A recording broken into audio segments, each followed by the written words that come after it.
This was the most isolated tree in the world.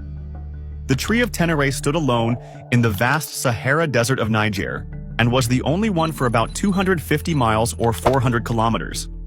The tree survived in such harsh conditions because its roots extended extremely deep into the ground, about 36 meters, to reach a water source.